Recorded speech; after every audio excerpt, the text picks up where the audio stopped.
have learned to just shut up. No, it's just like he's like, look at him. Just look at him. Why does it grind your gears? All right, let's go. If you are thinking about working with your spouse, I think there's 3 phases. The first is you're thinking it's going way better than it's really going. It's like the honeymoon phase. And then it's like becomes impossibly hard, and that's when most people just call it quits. But if you can press on and work on communication, role clarity, and trust, I think those are some of the big factors. Then you can get to the third phase, which is, this is amazing. Like, I'm spending a lot of my time on earth at work and away from my family. But when you work with your spouse, we're getting to spend so much of our time together, and the business has really become our family. Yeah. So I think that being persistent in that is super important, and then role clarity. Yeah. If everybody's doing everything, no one's in charge of anything. And so we organize our world with 3 circles. There's the things that Allie autonomously does, the things that Jeff autonomously does, and then an intersecting circle that neither one of us can make the call until we run it by the other.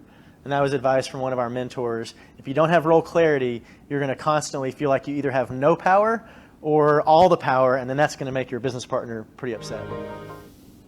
That was I good. think that's pretty accurate about Yeah. us. I think we went through each one of those phases. When we first joined forces, we're like, this is a great idea. I can do this, and you can do this, and we're ta-la-la-la-la. And then when it is serious time for us to work, you had your way of doing things, and I had your way of doing it, and it was very hard. And that's where I would say is the first time I actually ever felt being burnt out. And then now I think we've recovered in a way. We've paused and been able to define what we're strong at, what we excel at, and then they now both complement each other in a way that we can now do this in running in our own lanes together. Yeah. Teamwork. First of all, I never thought it would be easy and was excited to be like, we're gonna kill this together to begin with. I never had that like, whoa, this is so cool. Did you feel like you didn't know, what did you think it was gonna be like? I had no expectations. Yeah, because I didn't know. So I never had expectations. But at the same time, I know you're a smart cookie and you bring a lot of value. I am a smart cookie. Yeah. So, and then the first 6 months was tough.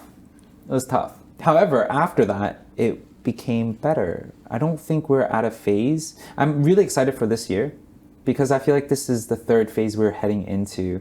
We literally just finished our role clarity in the last month or so, defining that. Right? Now that we actually have the time to define it, now I'm really excited for 2024. Complementary skills and making a business relationship work. Bhakti and I have been married for 11 years. We've been business partners for 13 years. And I always say this, that don't make your spouse your business partner just because they're your spouse. You got to make sure that your spouse and you have complementary skills to contribute to the business. Ooh, I like that. In our case, she manages the operations and finance. I manage the marketing and sales. Why is it always the guy and the girl? Like that almost grinds my gears. Okay, can continue. Why does it grind your gears? Because I would love that a woman doesn't have to be in those buckets. Sure, you can do marketing and sales. I don't care about marketing and sales. Coming together and providing what's required to grow the business. And when we are communicating with each other, we are always clear who is communicating. Is it the husband communicating to the wife, or is the business partner communicating to a fellow business partner? I think that switch is very, very important. That awareness is very, very important. And that's what makes the marriage work and the business partnership work. That's good. I'm learning. Yeah, I think complementary skill set is a very important must-have when you're looking to find a business partner, especially one that you have a personal relationship with, because like what he said, you don't want to just hire them just because you have a personal relationship. What is it that they can contribute? Outside of the person and the name, what is the skill set that they're contributing? Yeah. And also like that conversation between husband and wife that happens. We have, sometimes it gets blurry. Yeah. Like I'll, maybe be a bit more spicy one day. Where are the turtles? Where are they? But that's because I'm talking to my husband when I should really be talking to my partner. You know what? That's what I'm going to ask you next time. I'm like, are you talking to me as my wife or as my business partner? How did the complementary skills relate to your own skill sets you bring to the company? I think it's spot on.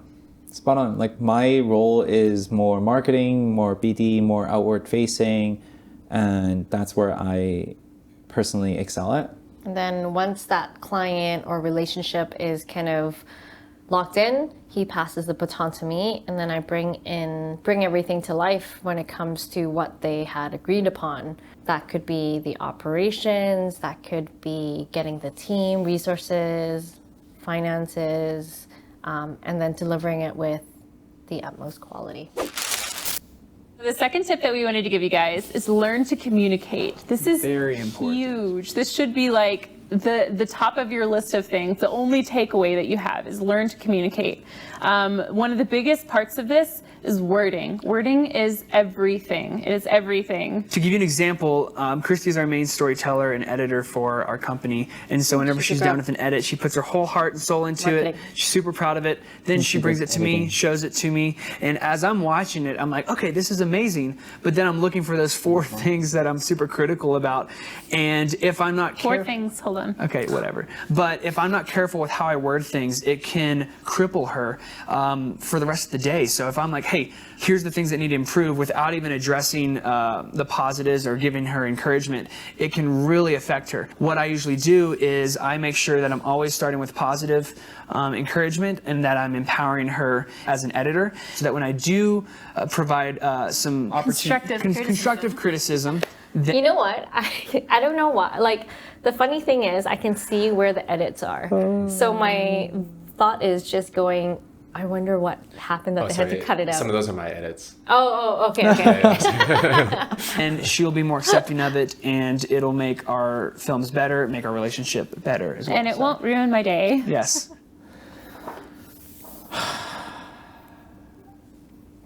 What Choosing my words carefully is important? right now. As in, I agree with her 100%. Like choosing your words carefully so it lands properly, so then the other person can receive it is really important. Now, on the other hand, as working in a business environment, sometimes you just need to just be able to confidently give that feedback and just lay instead of having to like cushion it with, you know. Well, having said that, I understand. How do you deliver the right feedback in the right way so that it lands? But it just feels like for them, the guys always walking on eggshell. I feel for him. I feel for you. It's not your fault. Why? No, it's just like he's like, look at him. Just look at him. Yeah, fair. Yeah, right? Like, I'm like, whoa, that's kind of scary. But at the same time, I feel like as business partners, we should be objective enough and confident enough with each other's ability to take in constructive criticism, that you don't take it personal. Otherwise, how can you grow a business together? Now it's a relationship that you're building or like, you know, growing together. That's like, I think, completely different. Do whatever you can do to avoid talking about business outside of the business hours, right? So if you're going on a date night, we actually made it a rule. There's no talking about business on date nights. Even when we were excited about the business, we still avoided talking about business. It was so, I think I bought some cards at one point. We printed out stuff off the internet. But at one point, it was so foreign to not talk about it that we had to actually do research and look up ways and questions we could ask each other, because sometimes we just didn't have anything else that we were excited about, like other than that. For sure, we need to talk about business outside of work because, quite frankly, we just don't have the time. And also, this is an unpopular opinion, but I don't think it's as balanced as when you leave the office door that conversation ends. It's about choosing the right time to talk about it, because sometimes, for example, we work with global teams. We may have to have a call at 10 o'clock, but it doesn't mean that when we are needing to be with our family, with our kids, that we don't appreciate that time, and we definitely don't talk about work. But more importantly is, if you want to talk about work or if I want to talk about work, we're able to say no. No. And protect the time. Like, you need to both of you need to be in the same mindset in when that conversation happens. And actually, I've learned to not take your no as something personal, Because when she says no to me, I feel like rejected. I'm like, oh my gosh, she doesn't want to talk to me about business. But sometimes she just needs her space and her time to recover and recharge. And I need to be able to respect that. And to your point about, protecting family time, we're both super aligned on those are the times that we don't talk about business, because we gotta be 100% present. We choose to be. So get comfortable saying no. I say no so easily now. Literally before your sentence comes up. Nope. Don't want to hear it. No. We both have different ways of doing things, right? We have completely different styles in business, I guess. And different personality types. Yep. And what was it? His needs or her needs or love and respect? One of those talks about lenses and literally if you were to take a guy's brain and a girl's brain, it's like they see the world completely through two different, girls get pink lenses and guys get blue lenses, and the whole world looks different filtered through those. Let's go back to when I was working for you, your Etsy handmade business. You had your farm signs, and I was working for you doing a whole bunch of crap. But it was interesting because you had explained to me in your very type A, driven, clear personality type how you want something done. And you were confused, let's just say, at the length of time it was taking for me to pick up on something, right? It's a very nice way of saying it. Yeah, and I was like, hey, hero, it took me 3 or 4 times for you to show me something. You're like, if you don't get it on the first time, I'm done with you. I don't need you. My personality, I'm just a fast-moving person. I'm not saying it's the best, but it's just I want something done and I want it done yesterday, and I expect people to just figure it out, and it's not always the best. I'm not saying that's good, and I'm learning, but you don't work that way. One thing that I think really helps relationships stay together is the fact that you both stay humble, you both are life learners, and you both have a philosophy of, hey, I don't know it all. I like the guy. That's awesome. What? What he was saying, life learners, be humble, and you just don't know it all. Yeah. Yeah, it was really good. Yeah, I think that's applicable. It's like I'm learning from you, you're learning from me. We have different skill sets. Let's try to listen in your own zone of genius. Actually, to that point, I've been in business for the last 10 plus years, and having Cass join me, there's just a different way of doing things. And for me, in a way, I felt like, it always worked. So therefore, why do I have to change? And when I see how you work, when I see the effect of it, I want to be better. And it's a constant challenge internally, fighting from my ego to the desire to want to learn more. You should listen to that guy. Be humble, listen, and put your ego at the door. I have. I know. Just saying. Yeah, I learned a lot from you. Thank you. I learned a lot from you. Do you guys find, as a man and a woman, do you guys find times where you do fundamentally see things through different lenses? 100%. Always. It's like black and white. I think one thing is, for example, for me, I would be a lot more softer in my words, and for him, he's very direct. And I learned that if I need to be clear in what I'm asking for, I just have to ask for it in less than 6 words. Just get it done. Otherwise, he's just not going to understand it. He's just going to be like, are you trying to say this? Are you trying to say, what are you doing? And literally I have to go like, I need this for this.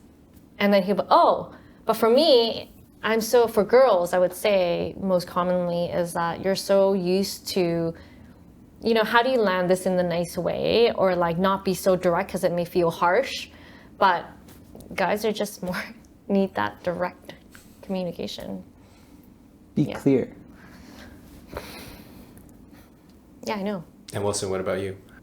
She's just a girl. No, just joking. No, the thing is, I really respect her, and oftentimes I would want to pause and see what point is she trying to really make, even though it's not really the way I think. Because I know that I have been working in a very contained environment for my last decade, and where she's really exposed to other workplaces, talent across the board. And so, yeah, I have learned to just shut up. Not shut up to just receive what she's landing on me. I think there's a big distinguishment. It's to shut up and think and process and digest. And then you can come back with whether or not you agree with what she's saying and what you can take away from that, and to better process your thoughts and your thesis and your opinion. And I think that is a really important skill set. Yeah, to just shut up and digest. Cool. Awesome. Thank you guys. Thank you. Awesome. Good job.